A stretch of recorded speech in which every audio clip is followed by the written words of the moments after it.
et sœurs, en ce dimanche, il nous est proposé deux textes, un dans l'Ancien Testament et un dans le Nouveau, dans le prophète Ésaïe, le grand prophète Ésaïe. Ce livre extraordinaire, au temps du roi Osias, juste à sa mort. Et puis un texte dans l'évangile de Luc avec l'apôtre Pierre, deux textes de vocation, deux textes qui nous entraînent dans l'appel de Dieu envers des hommes. Un appel qui bouleverse des vies. Écoutons ces deux textes dans Ésaïe 6 et dans Luc, au chapitre 5. Ésaïe 6, versets 1 à 8. L'année de la mort du roi Osias, je vis le Seigneur assis sur un trône très élevé. Et les pans de sa robe remplissaient le temple.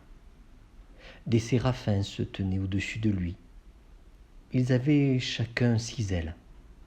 2 dont ils se couvraient la face, 2 dont ils se couvraient les pieds, et 2 dont ils se servaient pour voler.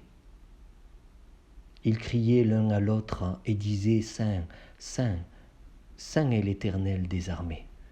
Toute la terre est remplie de sa gloire. » Les soubassements des seuils frémissaient à la voix de celui qui criait, et la maison se remplit de fumée.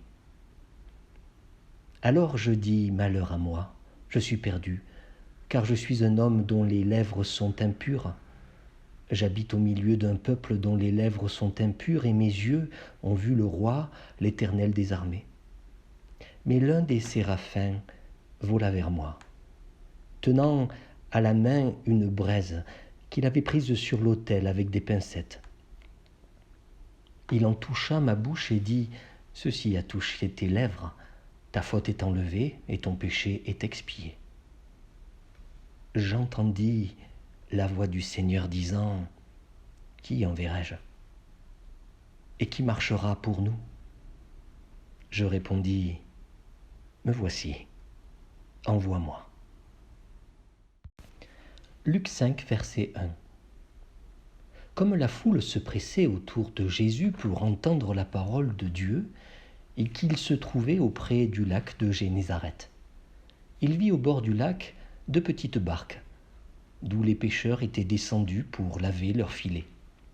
Il monta dans l'une de ces barques qui était à Simon, et lui demanda de s'éloigner un peu de terre. Puis il s'assit, et de la barque, il enseignait les foules. Lorsqu'il eut cessé de parler, il dit à Simon « Avance en eau profonde et jetez vos filets pour pêcher. » Simon lui répondit « Maître, nous avons travaillé toute la nuit sans rien prendre, mais sur ta parole, je jetterai les filets. » L'ayant fait, ils prirent une grande quantité de poissons et leurs filets se rompaient.